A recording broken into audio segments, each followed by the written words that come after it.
Esta semana vino a mi mente Héctor. Héctor fue un compañerito mío de la secundaria. Es ese tipo de persona que hace las preguntas que a nadie se le ocurre hacer. Es verdad que a la mayoría de nosotros nos provocaban gracia. Eran preguntas tan obvias, pero también eran preguntas que nos salvó a muchos de nosotros de la ignorancia, porque en realidad no hacía las preguntas por imbécil, sino que hacía las preguntas por honesto. Él era suficientemente honesto como para admitir que no sabía algo y lo suficientemente valiente como para poner en evidencia la ignorancia incluso del profesor.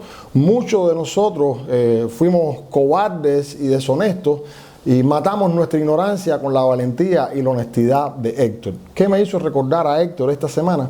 Bien, un hermani, sí, hablo en lenguaje inclusivo porque no quiero que ahora se pongan a especular quién fue, ¿no? Un hermani de mi iglesia me hizo esta pregunta: Pastor, ¿debo obedecer la orientación de mi jefe del trabajo, que a su vez está obedeciendo la orden del presidente del país, y formar parte de las brigadas que van a reprimir a las manifestaciones que han salido a la calle? Aunque solo fue este hermani quien preguntó, me atrevo a estar seguro que no ha sido solamente el único que ha tenido esta duda. Y agradezco que la haya hecho porque sé que probablemente sea la duda de muchas personas y de muchos cristianos también. Y sé que esto no es mentira, sé que esto ocurrió porque yo he estado en situaciones parecidas más de una vez, porque este ha sido el proceder de este gobierno durante décadas. Corría el curso académico 1989-1990. Cuando en la CUJAE se formaron algo que ellos llamaron las brigadas de respuesta rápida. Yo estudiaba en la Facultad de Ingeniería Eléctrica y pasaron por el aula para que firmáramos la lista del compromiso, es decir, lista del compromiso. Y era una lista donde tenías que poner tu nombre, comprometiéndote a responder contra todo el que tuviera algún tipo de manifestación contrario al pensamiento de la revolución. Esta lista te daba poderes plenipotenciarios como embajador del gobierno para estar en la calle y espantarle una galleta sin mucha contemplación a cualquiera que expresara un pensamiento diferente. Por supuesto, yo no firmé esa lista, pero al otro día, de manera bastante intimidante y advirtiendo que la universidad era para los revolucionarios, y claro, eso tiene sentido porque si hoy en día el presidente dice que incluso la calle es de los revolucionarios, entonces por supuesto la universidad también era de los revolucionarios. Entonces pasaron otra lista y el encabezamiento de la lista decía el listado del no compromiso. Yo todavía lo digo y me parece un chiste, pero no es chiste, es verdad. ¿Qué significaba la lista del no compromiso? Bueno, ahí tenía que apuntarse cualquier persona que se comprometiera a no dar golpes, o sea, que no se comprometiera a formar parte de la brigada de respuesta rápida. Y por supuesto, yo la firmé, lastimosamente, yo fui el único de mi aula que firmó esa lista y terminé en la oficina de Santana. Santana era el decano de la Facultad de Eléctrica en aquel momento en la CUJAE. Y entonces Santana me dice, voy a esperar a que llegue algún otro estudiante con el mismo problema que tú. Y para mí fue un gran gozo, un gran privilegio ver que al cabo del rato llegó Anabel Lescano. Anabel Lescano, una joven que se crió conmigo, era de primer año y era hija de una familia bien querida de mi propia iglesia. Y ella también formaba parte de eso. Obviamente ella y yo habíamos sido criados a la sombra, con la estirpe de un maestro como el doctor Leoncio Veguilla. Y juntos le reiteramos a Santana, el decano de la facultad, que nuestra fe cristiana nos impedía agredir a alguien porque pensara diferente. Hoy quiero asegurarme de que así como mi pastor dejó tan clara esa enseñanza al punto que dos jóvenes de 19 y 20 años podían practicarla bajo tiempos de presión, de la misma forma cada uno de los miembros de la iglesia que yo pastoreo tengan claro que una fe cristiana genuina jamás permitirá a un creyente coartar, impedir, intimidar y mucho menos reprimir a otra persona por expresar sus sentimientos. Particularmente los bautistas tenemos el derecho a la libertad de expresión como uno de los cromosomas más importantes de toda nuestra genética. Y en verdad yo podría encontrar argumentos de sobra para respaldar esta posición en cualquier libro de las Escrituras. Yo podría ahora abrir cualquier libro de las Escrituras y encontrar respaldo suficiente desde Génesis hasta Apocalipsis. He escogido Hechos capítulos 3 al 5 porque son precisamente los textos que estamos estudiando durante esta semana en el tiempo devocional dentro del contexto de la familia IBSS. Y en estos capítulos se narra un evento que tuvo lugar en Jerusalén, capital de Israel, unas semanas después de la crucifixión de Jesucristo. Probablemente la sangre de Jesucristo todavía estaba fresca en el monte Calvario. Sucede que Pedro y Juan sanan un paralítico y aprovechan la ocasión para públicamente proclamar el poder salvador y sanador de Jesucristo.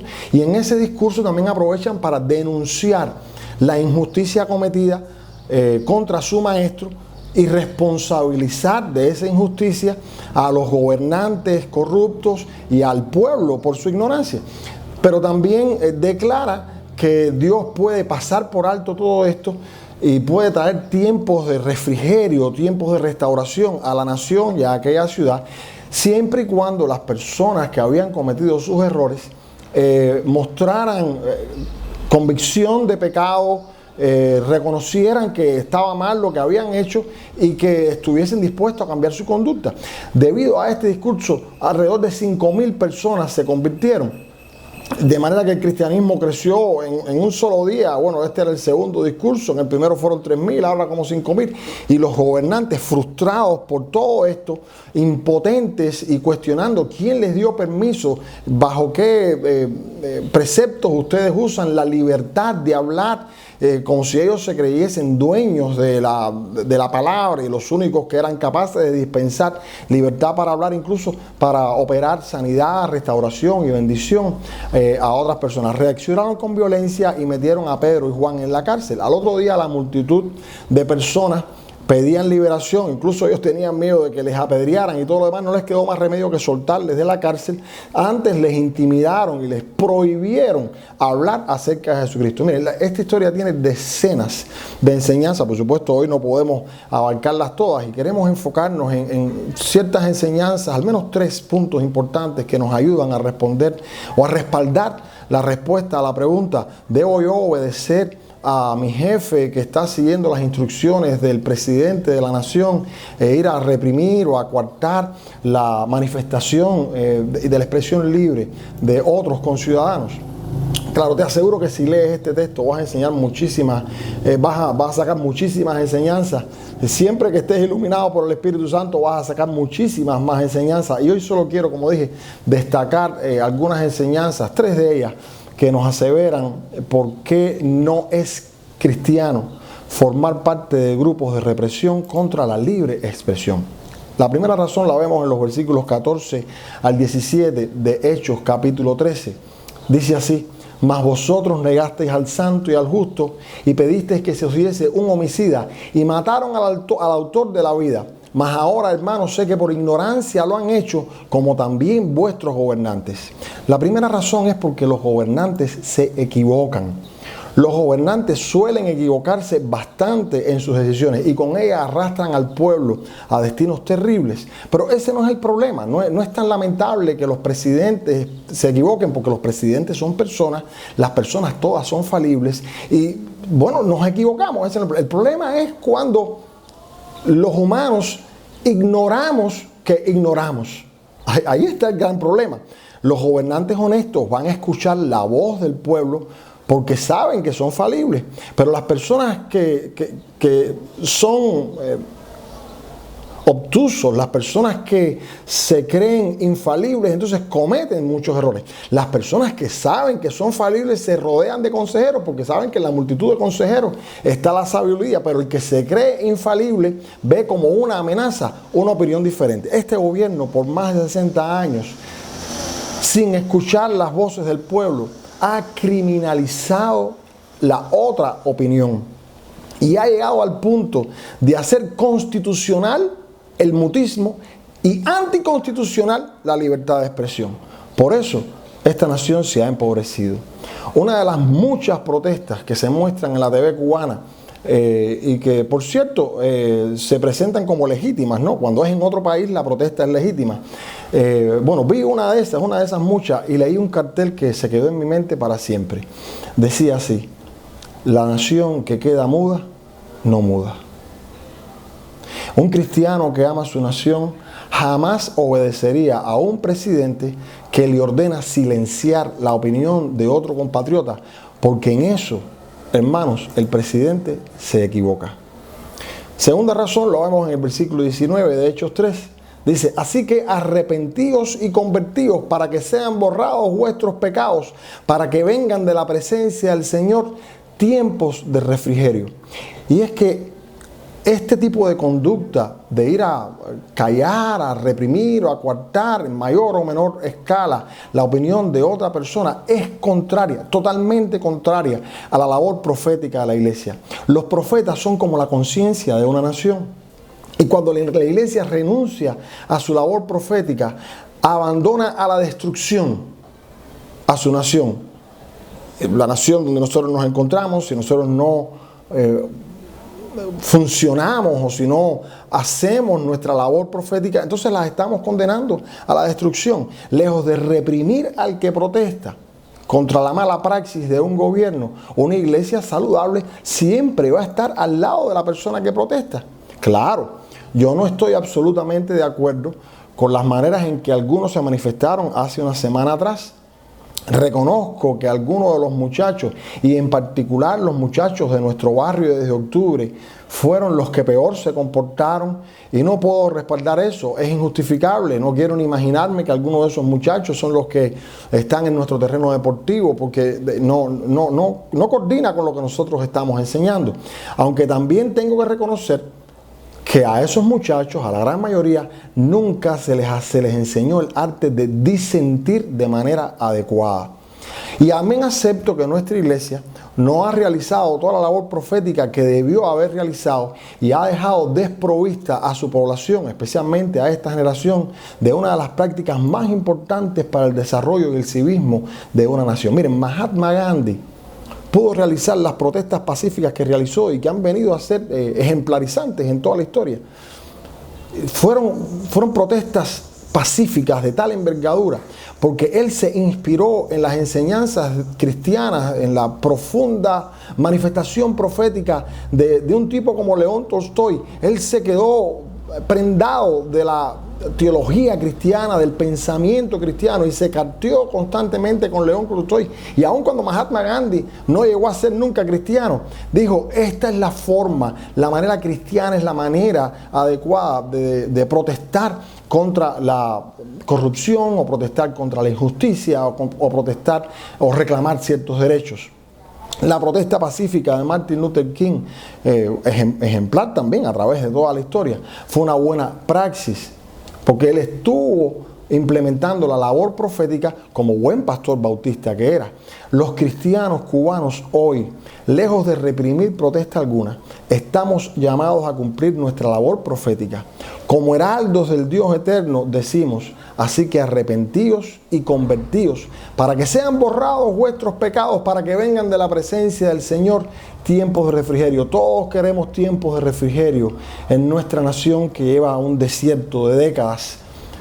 Y yo creo que pueden venir tiempos de refrigerio. De hecho, me atrevo a decir que la iglesia cristiana cubana está desde hace tiempo profetizando tiempos de refrigerio para Cuba. Pero también estamos profetizando que esos tiempos de refrigerio solo tendrán lugar en este pueblo cuando, comenzando por su gobierno, se arrepientan y se conviertan. Y yo prácticamente he escuchado muy pocas veces, por no decir nunca y no ser absolutista, a este gobierno pedir perdón y arrepentirse. El corazón contrito y humillado, dice la Biblia, Dios no lo desprecia.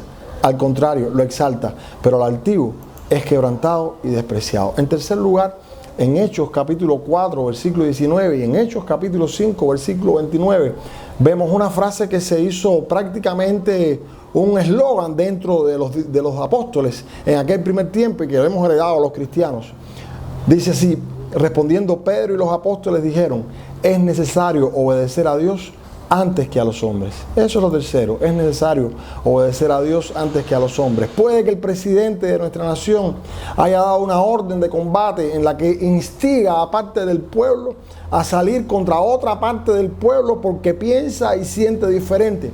Pero para un cristiano, por encima y antes que esa orden se haya sido dada, está la orden de Jesucristo, que es el general de los ejércitos celestiales, o como dijera nuestro amado pastor Nilo Domínguez, la orden de combate no ha cambiado, sigue siendo la misma: prediquen a toda criatura el evangelio del amor, o como dijera nuestro Señor Jesucristo en Mateo 5:44, pero yo os digo, amad a vuestros enemigos, bendecid a los que os maldicen, haced bien a los que os aborrecen y orad por los que os ultrajan y os persiguen. Esa es la orden que el Rey de Reyes y Señor de Señores nos ha dado. El gran mandamiento es el mandamiento del amor. Qué gran fundamento sobre el cual construir nuestra nación. ¿No te parece, hermano, que vale la pena persuadir a tu jefe? ¿No te parece, hermana, que vale la pena profetizarle al presidente que nosotros tenemos un camino, como dice Pablo en 1 Corintios 12 y 13, un camino aún más excelente, que es el camino del amor? Concluyendo, a la pregunta de Héctor: ¿debo obedecer la orientación de mi jefe de trabajo, que a su vez está obedeciendo la orden del presidente del país, y formar parte de las brigadas que van a combatir a los manifestantes que han salido a las calles? La respuesta es no. Una y mil veces no. No, porque en este caso los gobernantes están equivocados y necesitan rectificar. No, porque nuestra labor profética como Iglesia de Cristo consiste en enseñar a nuestro pueblo la manera correcta de señalar pacíficamente los errores de nuestros gobernantes y llamar al arrepentimiento y al cambio, y entonces propiciar para nuestra nación tiempos de refrigerio. No, porque es necesario obedecer a Dios antes que a los hombres. Dios no nos ha llamado ni a maldecir ni a reprimir. Dios nos ha llamado a bendecir con el bendito amor de Jesucristo. Nos vemos el próximo domingo.